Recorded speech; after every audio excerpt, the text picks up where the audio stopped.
up guys, how you doing? This is your boy PK. Welcome to the channel PK Tech Tips guys. So we recently made an unboxing video about the new 2020 iPhone box, and that was of the iPhone 11. And today we have the full review of the iPhone 11 in 2020. Is it worth it still in 2020? That's the main question that we're gonna answer in this video. So with that being said, without any further ado, let's get into the full review, shall we? Now talking of the display first guys, the panel is an LCD Retina panel.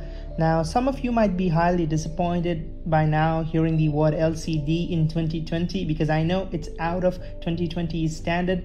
But to be honest guys, if you hold the phone in your hand, like a real hand experience, you probably would be amazed. The display, the color, the saturation, the greens, especially the red, look really nice on the display. I mean, if you keep a OLED or a LED and a LCD panel in front of a normal person, they won't even find any difference, because most of the people who use an iPhone or maybe don't use an iPhone, they probably even don't know what an LCD or a LED mean. But if you're a kind of techie guy who does a lot of research on the phone they use, then you might be pretty much disappointed, or you may not be disappointed depending upon which side you take. Like if you bring your phone very close to your eyes, you can probably see the pixel on the display. Now some people would be okay with that and some people might be not okay with that. You can choose your side by now, but I'm on the side of being fine. I have no problem with this because from a good distance the phone looks really cool. The phone gets pretty bright in an outdoor sunlight place. The brightness goes up to 625 nits, which is pretty normal, but it's pretty low compared to other phones at this price range, but for me it was probably fine. Now coming to the build of the phone, if I could find a single word to describe this phone, it would be premium. The front and the back panel both are made of glass. The glossy black finish with the matte black camera finish gives it a very unique design and a look that only iPhones in 2020 have. The square cutout of the camera with the two camera, the way they are placed looks really nice compared to their predecessor, the iPhone X or XS or maybe the XR. They looked pretty good, but the design was not up to the point, but this one looks really nice. The body of the phone has aluminum frames on it, which looks insane as it matches the camera's matte finish. The button placement is also on point. You can easily reach all the buttons of the phone and also the alert slider single-handedly. Now moving to the camera, the iPhone cameras are simply best. The photos of both the front and the rear camera are really good, be it a single object or a multiple objects with varieties of colors.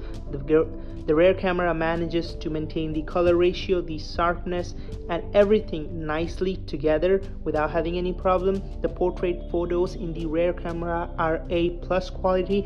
It easily manages to differentiate your body and the background object, and the edges are really nicely cut and the back is blurred very nicely. The rear camera can shoot 4K 60 frames per second.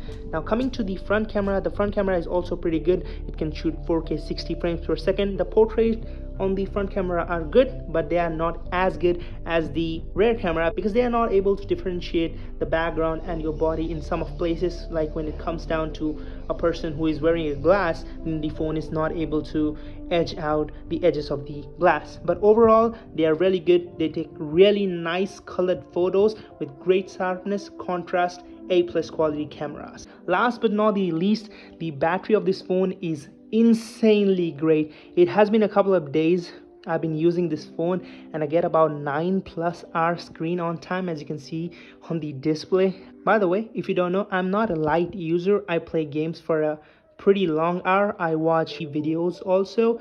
I surf the internet, and by the way, I also do Zoom live classes for my tuition and school.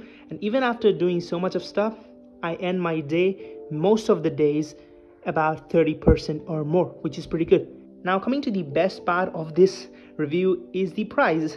Now as the iPhone 12s are already released now, the prices are pretty down. In India it's about 50,000 and in US it's about $600, which is really great, and the phone manages to offer great features for the money in the bank.